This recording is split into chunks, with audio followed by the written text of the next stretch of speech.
I'd like to talk a little bit about the Kimura, the double wrist lock, the figure four. Its presence is prevalent in many, many different styles of martial arts, which leads credence to why so many people have such a different take on it. I myself have built the majority of my game around the Kimura technique. I love the Kimura. It is literally my favorite technique in martial arts. So I'm going to teach it to you today, right? But make sure that you're paying attention to the fine details, because there's so many people out there that teach this technique that don't understand it to the same degree that I have. Over 25 years now, I've presented Jiu-Jitsu as a 60-kilo fighter, and I've used the Kimura as my primary method of offense. So I have a little bit of understanding around this technique and how to apply it. All right, so let's take a look. So we're not talking about entries or counters or anything like that. Let's just talk about the Kimura and the application of the Kimura.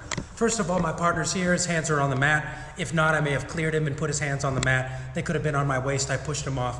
That's neither here nor there. As we begin, the first thing I want to tell you is do not grab the wrist. Ignore the wrist. Grabbing the wrist is for beginners. It lets them know exactly what you're going to do. It's like balling up your fist and putting it in front of their face before you try to punch somebody. Right? Why would you give them that information? So do not touch their wrist, right? Learn the Turkish get-up and throw your body up over their shoulder unit. So I'm going to bring my arm over my head, and then in a single motion, I'm going to sit all the way up over his shoulder unit to my hand, not to my elbow.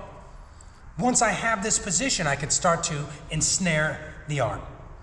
I'm going to lift my hips up, my arm shoots all the way through, and then as I fall back to my elbow, my right hand will complete the grip. 1 and 2. Right? The first thing I'm going to do is I'm going to lock his shoulder and his tricep and his humerus to my body, and I'm going to fall backwards onto my shoulder. Boom. Now I'm going to shift all the way onto my left side, keeping this entire unit in complete structure. So I start to shift onto my opposite side. Notice that I have to keep his arm as close to my body as possible. I do not want to extend his arm from my body, right? Once I'm here, I'm going to close my guard again. Now, there's a lot of different methods for closing the guard. One that my friend Roy Dean likes to use is putting the heel over the outside. One that I like to use is putting my foot on the tailbone and pulling my knee in here tight. You could just throw your entire closed guard out over here and it's fine. Now that I'm here, I will not push his hand.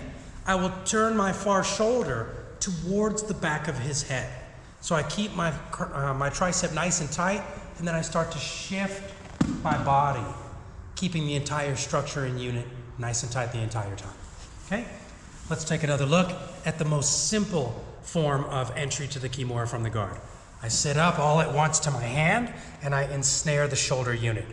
I lift my hips, and then I start to attack the tricep and humerus. I complete my grip and fall backwards onto my shoulder.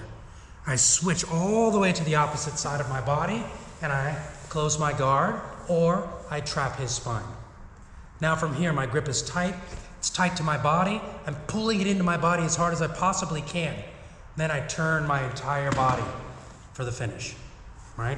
Depending on your partner, they might feel it in the shoulder. I've seen the humerus get broken, as you saw with Big Nogueira and Frank Mir in the UFC a long time ago.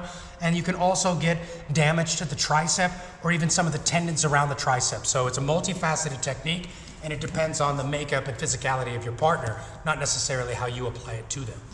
All right? Let's talk a little bit about the gripping real quick, because I didn't talk about that before.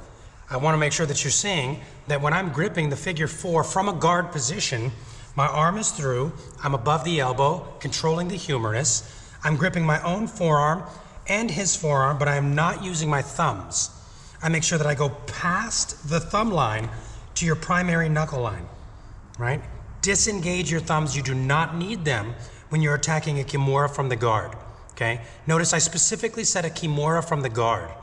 There's applications and times where you will be using the figure four, double wrist lock, or Kimura, where you might need to be using your thumbs, where you might be defending a punch or defending a weapons attack, where there might be multi-directional control that's necessitated by what your opponent is doing. That's not the case when you're in the guard, so you could go ahead and commit your hands completely to not using your thumbs. In other applications, see your instructor for those.